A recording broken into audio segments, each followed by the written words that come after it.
అందరికీ నమస్కారం. ముందుగా అందరికీ సంక్రాంతి పండుగ శుభాకాంక్షలు.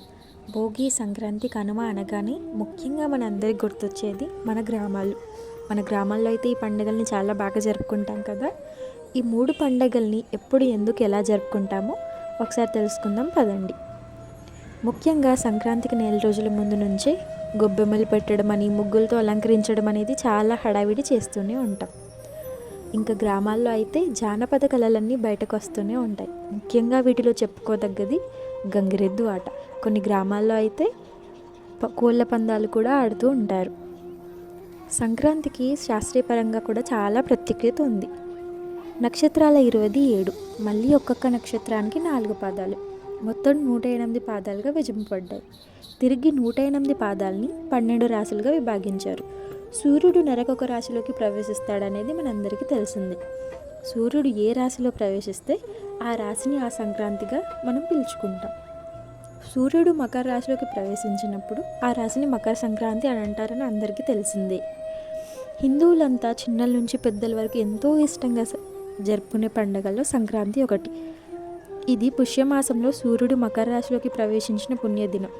సంక్రాంతిలోని సమ్ అంటే మిక్కిలి, క్రాంతి అంటే అభ్యుదయం, మంచి అభ్యుదయాన్నిచ్చు క్రాంతి కనుక దీన్ని సంక్రాంతి అని అంటాం. మకరం అంటే మొసలి, ఇది పట్టుకుంటే వదలదని మనకు తెలుసు.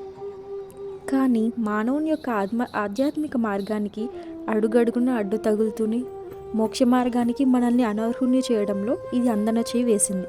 అందువల్ల ఈ మకర సంక్రమణం పుణ్యదినాలలో దీని బారి నుంచి తప్పించుకునేందుకు ఒకటే మార్గం. అది ఎవరికి వారు యథాశక్తి లేదు అనకుండా దాన ధర్మాలు చేయటమే. అలా కేవలం ఎప్పుడో కాకుండా నిత్య జీవనంలో కూడా దాని బారిన పడకుండా చూసుకుంటూ ఉండాలి కదా. ఇక ఈ పండుగలోని విశిష్టత ఏమిటో తెలుసుకుందాం. తెలుగువారికి అత్యంత ప్రియమైన పండుగలు వరుసగా 3 రోజులు వచ్చే పండుగలు ఇవే కాబోలు. ముఖ్యంగా సంక్రాంతి అని పిలుచుకుంటాం. పుష్యమాసంలో వచ్చే ఈ పండుగకి ఇంటికి ధనధాన్య రాశులు చేరుతాయి. పౌష్యలక్ష్మితో కలకల్లాడే గృహ ప్రాంగణాలతో ఇల్లు ఒక కొత్త శోభతో వెలుగుతూ ఉంటుంది. ఇక ఈ పండగ వస్తుందంటే పిండి వంటలతో, ముఖ్యంగా అరిసెలు, చక్రాలు అందరి ఇల్లు గుమగుమలాడుతూ ఉంటాయి కదా. మొదటి రోజు భోగి. మూలమూలల చెత్త, పనికిరాని కర్రదుంగలు ఒక చోట చేర్చి భోగి మంటలు వేసి ఎముకలు కొరికి ఈ చలిని తరిమి కొట్టేస్తాం. ఇళ్లలో బొమ్మల కొలువులు, చిన్నపిల్లలకు భోగి పళ్ళు, దిష్టి తీయడం వంటి ఆచారాలు సంబరాన్ని తెచ్చిపెడతాయి మనకి.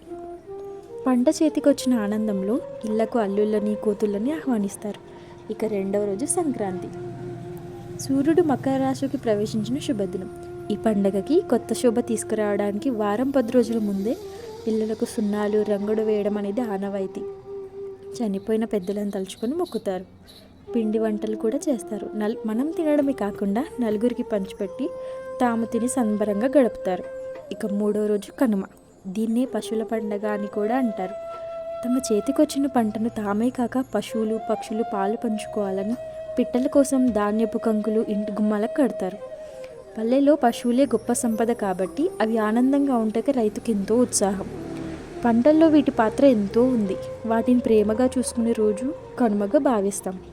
గొబ్బెమ్మల పూజ, గంగిరెద్దుల హడావిడి, హరిదాసుల రాకడ, కోడి పందాలు, ఎడ్ల పందాలు, బంతిపూల తోరణాలు, కొత్త జంటల విహారాలు, ఇలా చెప్పుకుంటూ పోతే ఎన్నో కనిపిస్తాయి మన గ్రామాల్లో. ఇంతటి విశిష్టమైన పండుగ వింత శోభలు తొలగించాలి అంటే మన గ్రామ సీమలే పట్టుకొమ్మలు. ఇలాంటి ఇన్ని గొప్పవి చూసుకోవడానికి మన గ్రామాలు తప్ప ఇంకెక్కడా చూడలేం. ప్రతి ఇల్లు నూతనంగా ముత్యాల ముగ్గులతో, పచ్చని తోరణాలతో కలకల్లాడుతూ ఉంటుంది. ఇలా కలకల్లాడుతూ ఉండే ప్రతి ఇల్లు సంక్రాంతి లక్ష్మిని ఆహ్వానిస్తూ ఉంటాయి.